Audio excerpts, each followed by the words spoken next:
খেলনা মিসাইলেই আমেরিকার মাথায় হাত। এবার 1 টনের নিচে আর কোনো মিসাইল ছুড়বে না ইরান। ইরানের কৌশলী খেলার কাছে হারতে বসেছে ইসরায়েল। পুরনো আর হালকা মিসাইল প্রতিরোধ করতে অধিকাংশ ইন্টারসেপ্টর খরচ করেছে দোসর ইসরায়েল। কিন্তু ইরান যে এমন কাজ করে বসবে তা কল্পনাও করতে পারেনি নেতানিয়াহু। এবার আসতে যাচ্ছে ইরানের আসল আঘাত। 1 টনের ভারী সুপার মিসাইল দিয়ে আক্রমণ শুরু করতে যাচ্ছে মোস্তফা খামেনির ইরান। আর আঘাতে মুহূর্তেই গুড়িয়ে যাবে ইসরায়েলের গুরুত্বপূর্ণ সামরিক কমান্ডো স্থাপনা।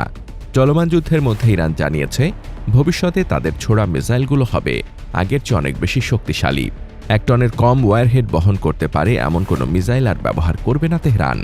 আইআরজিসি অ্যারোস্পেস কমান্ডার মাজিদ মুসাফি হুঁশিয়ারি করে বলেছেন, শুধু মিসাইলের শক্তি নয়, বাড়বে হামলার তীব্রতা ও পরিসরও। এই ঘোষণা ঘিরেই বাড়ছে উদ্বেগ, কারণ বিশ্লেষকদের মতে এমন ভারী ওয়ারহেডযুক্ত মিসাইল মুহূর্তেই বড় সামরিক স্থাপনা ধ্বংস করতে পারে। আর তাই তেহরানের নতুন মিসাইল বার্তা শুনে নিরাপত্তা হিসাব নতুন করে কষতে বসেছে ইসরায়েল ও তার মিত্ররা। ইরানের ইসলামিক রেভলিউশনারি গার্ড আইআরজিসি জানিয়েছে ভবিষ্যতে তাদের ছোড়া মিসাইলগুলো হবে আগের চেয়ে অনেক বেশি শক্তিশালী।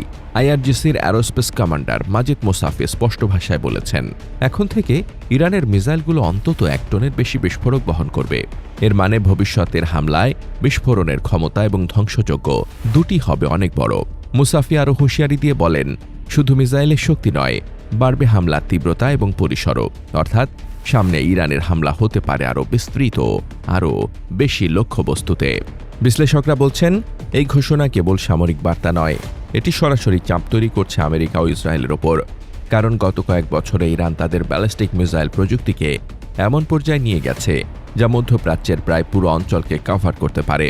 ইরানের কাছে বর্তমানে রয়েছে স্বল্প, মধ্য এবং দীর্ঘ পাল্লার নানা ধরনের ব্যালিস্টিক মিসাইল। এসব মিসাইল কয়েকশো কিলোমিটার থেকে শুরু করে 2000 কিলোমিটারেরও বেশি দূরের লক্ষ্যবস্তুতে আঘাত হানতে সক্ষম। এই সক্ষমতার কারণে ইরানের মিসাইল রেঞ্জের ভিতরেই রয়েছে ইসরায়েল। একই সঙ্গে পারস্য উপসাগর অঞ্চলে থাকা মার্কিন সামরিক ঘাঁটিগুলো রয়েছে সেই ঝুঁকির মধ্যে। বিশেষজ্ঞদের মতে বড় ওয়ারহেড মানে শুধু বেশি বিস্ফোরণ নয়, বরং এক আঘাতেই বড় অবকাঠামো ধ্বংস করার ক্ষমতা। সামরিক ঘাঁটি, বিমান ঘাঁটি, রাডার স্টেশন কিংবা জ্বালানি স্থাপনাগুলো এমন মিসাইলের প্রধান লক্ষ্য হতে পারে। এর ফলে নতুন করে চাপের মুখে পড়তে পারে আয়রন ডোম, ডেভিড স্লিং কিংবা অ্যারো সিস্টেমের মতো ইসরায়েলের বহুস্তর বিশিষ্ট আকাশ প্রতিরক্ষা ব্যবস্থা। ইরানের এই নতুন কৌশল শুধু যুদ্ধক্ষেত্রেই নয়, ভূরাজনৈতিক সমীকরণেও বড় পরিবর্তন আনতে পারে। তেহরান এখন স্পষ্ট বার্তা দিচ্ছে, তাদের প্রতিরোধ আরও শক্তিশালী আর প্রতিশোধ আরও নির্মম হবে। Desk report, বার্তাবাজার।